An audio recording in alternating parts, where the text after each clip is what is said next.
Most people reviews stuff. They also say this product is the price is quite good. We've found pros and cons on this type of product. But overall, it's a supreme product and we are well recommend it. When you however want to know more details on this product, so read the reports of those who have already used it.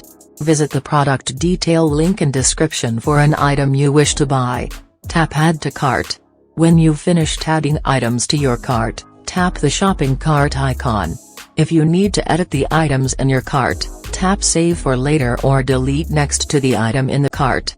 Tap proceed to checkout and follow the on-screen instructions.